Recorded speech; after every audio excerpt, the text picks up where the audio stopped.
大家好，我是邱平，我现在在陕北，这里属于黄土高原。之前我们在南方的山西看到了很多山寨，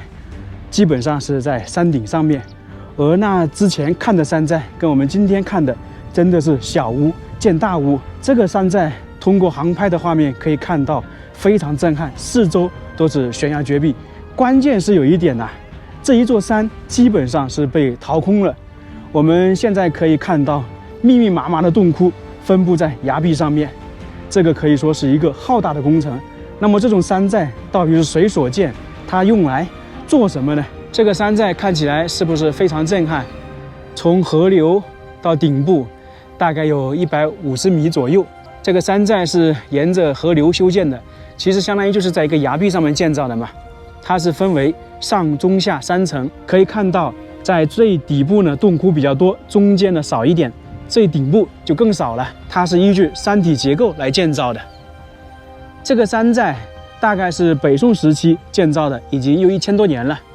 我们走过很多山寨，应该都有所了解。这种山寨一般是起到军事防御作用的，躲避土匪，躲避战乱。但是呢，它一直不是这样的，应该算是经过了反复的变迁。就我们经常看到山寨，一开始是地主建造的，后面又变成土匪，就是反复演变了。大家看一下，在最底部这一块，大家猜要怎么上去的？我们现在看到是这样，有那个阶梯上去的。其实在这个山寨里面，它有很多竖井形式的，就是这种上下的有一个凿空了，通过里面爬上去的。现在呢，我们就去这个山寨里面看看。这个山寨得从这里上去，现在有条小路，不知道是以前修建的，还是说现在修建的。在这里明显看得出来，是一座山峰突兀在那里，旁边就是绝壁通过这样行走，应该也能感受到这个寨子的惊险程度。其实站在远处看这座永宁山古寨，感觉跟贵州的梵净山很相像。这个山寨也是非常奇特的，应该算起来是在石山上面的石山上面。我们之前在陕北的乾坤湾看到一个山寨，它是建在黄河旁边。你看这个山寨旁边有一条河流，它是叫做洛河。洛河在这个地方转了2个180度的大弯，看起来有点像几字形，也有点我们说的太极图案一样。我们继续往前走，现在是在东面，这边相对来说看起来没有那么惊险。不过呢，走到上面看西边以及靠近河流那边，就能看得出来它的惊险程度了。其实关键一点呢，它掏空的是在旁边临河的那一块。这是文保碑，叫做永宁山古寨。听这个名字，大家应该也能够猜得出来，就是希望能够永远平安，永远安宁。我们经常会说，建村建城都会靠近水源的地方。经过秦汉唐的发展，黄土高原土地呢比较贫瘠，水资源比较匮乏，那么这个洛河流域就显得尤为重要。自古以来，洛河流域这一块呢，就算是兵家必争之地。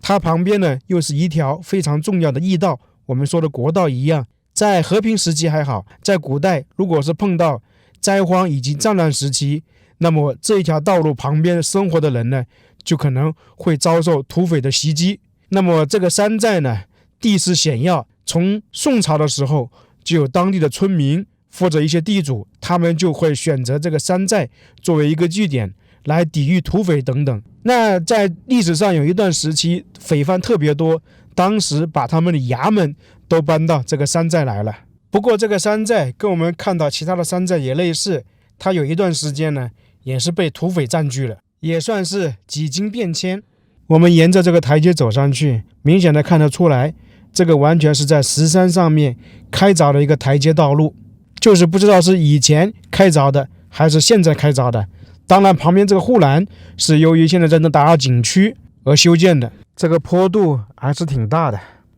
这个中间还有一座庙，其实这样的山寨他们普遍都是有庙的或者道观在这里。我们已经来到了这山寨的顶部，从东面走上来是挺快的，因为主要是下去的时候比较艰险，然后要去看那些掏空的山洞。在这个顶部是有座道观的，不过现在也没人，关闭着。它早期的话是没有道观，一开始的话是为了躲避土匪而修建的，那么上面是有人值班，后面是生活的人越来越多，道观和寺庙其应运而生了。现在我们准备去那个洞窟里面看一看，它是分为上中下3层。从画面中也看到最下层的洞窟最多，因为它的山体结构最大嘛，上面是突兀出来的山头，那空间就相对来说小一点。我们现在就准备下去了，因为上面没什么可参观的，下去的道路就比上来难走一点，因为这边是进入到整个永营山寨的核心地区，明显的看得出来都是非常惊险，完全是在悬崖绝壁上行走，坡度的话可能都70、80度了，大家都是扶着铁链跟栏杆行走的，有恐高症的尽量就不要走这些地方了。前方我们看到第一个洞穴，也是在崖壁里面开凿的，这个跟我们在重庆长江两岸看到的很多蛮子洞类似啊，里面也是一个四方四正的，大家看一下多么的平整，里面以前估计住了人的。这种洞穴在四川重庆很常见，但是在北方看到的比较少。到了非常惊险的地方，看一下这个地方非常陡峭啊，我们说上面70、80度，到了这里呢可能都有点像垂直了，一线天的感觉。在这些地方走，你绝对是要扶着这些才能走下去的，特别是这个地方完全就垂直了。我们从下往上看，这就明显的看得出来跟一条直线一样，我都感觉有点像我在剑门关爬那个原牢道一样的，因为华山的栈道我们也走过啊，只走过剑门关的。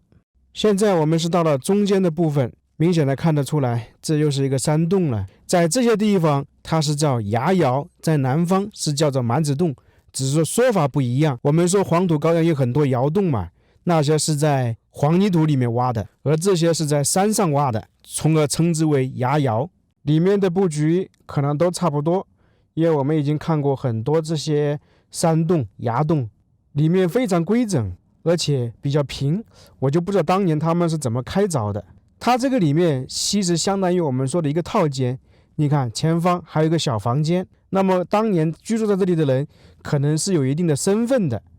如果早期是地主开凿的，那可能是家族核心人员居住的，要不然他不会弄一个套间出来。在这个门口墙壁上面有很多石孔，其实呢是以前的栈道，就上下的通道。我们现在上下的话是走个台阶，那么在以前是没有台阶的，因为他们为了防御的话肯定不会设置台阶，那从而就设置这些孔，让大家搭栈道上下通行。你看现在上下尽管说是修好了台阶，但是明显的看得出来也非常难走，要小心再小心，只能供一个人通行，也基本上是在石山上开凿的台阶。那么现在都这么难走，其实大家想一想，在几百年前乃至上千年前，这个地方通行就更困难了，也算是一个易守难攻的地方。正因为比较难攻击，才能够保护大家，才能够躲避土匪嘛。这座山经过1000多年的打造，里面其实已经算的是四通八达。你看看这里就是一个通道，既可上又可下，因为整个上下连通的。这里很多是现在修建的，其实在以前是没有，他们以前很多是在洞穴里面进行上下通行的。我们去找找看看，越往下走这些洞窟越多，而且呢有一些还比较大。你像我们现在看到这个有门有窗户，这个就是比较少见了，这个面积比我们刚才看到的还大。在前方就能看到以前他们是怎么通行的，这个就是他们以前通行的一种方式，在山里面开凿了一条小隧道一样，敌人在外面是发现不了的。如果他们从下面的河流攻上来，我们只要把这个隧道一封，他们一样是上不来的。这个设计很巧妙，